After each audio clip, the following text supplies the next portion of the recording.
एक जंगल असतं. त्या जंगलात एक मोठं तलाव असतं. तलावाच्या किनारी काही गाढवं चारा खात असतात आणि तलावामध्ये काही हत्ती मस्त मजेत पोहत असतात. त्यांच्या बाजूला काही हत्तीची पिल्ले मजेत पोहत असतात. गाढवांनी ते पाहिलं. त्यांना खूप वाईट वाटलं. त्यांना त्यांच्या नशिबावर वाईट वाटलं. त्यातलं एक गाढव सर्वांना म्हणाला, ते बघा, ते सगळे हत्ती किती आनंद घेतायत, पाण्यात किती मजा करतायत आणि एक आपण दिवस रात्र आपल्या खांद्यावर ओझं घेऊन फिरतोय, मेहनत करतोय. सगळ्या गाढवांना त्याचं बोलणं पटतं.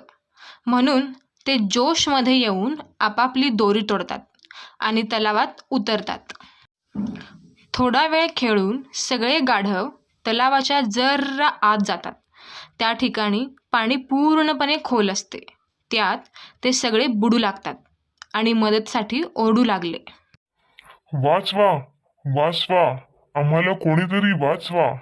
मग हा प्रकार सगळ्या हत्तींनी पाहिला आणि ते गाढवांना वाचवायला पळाले. हत्तींनी गाढवांना बुडताना बाहेर काढले. बाहेर येऊन हत्तींनी गाढवांना विचारले, तुम्ही सगळे तलावात काय करायला गेला होता? त्यातल्या एका गाढवाने सांगितले, आम्हाला तुमच्यासारखं पोहायचं आनंद घ्यायचा होता, म्हणून आम्ही तलावात उतरलो. मग हत्तींनी त्यांना समजावलं की हे बघा, एखादं काम पूर्णपणे आपल्याला जमत नसेल ना, तर ते काम करू नये. आधी त्या कामाचा पूर्णपणे अभ्यास करून, त्या कामाबद्दल सगळीकडून माहिती घेऊन, मग सराव करून ते काम करावे. गाढवांना हत्तीचे बोलणे पटले आणि ते त्यांना धन्यवाद देऊन आपल्या कामासाठी निघून गेले. मुलांनो, यातून काय तात्पर्य मिळते?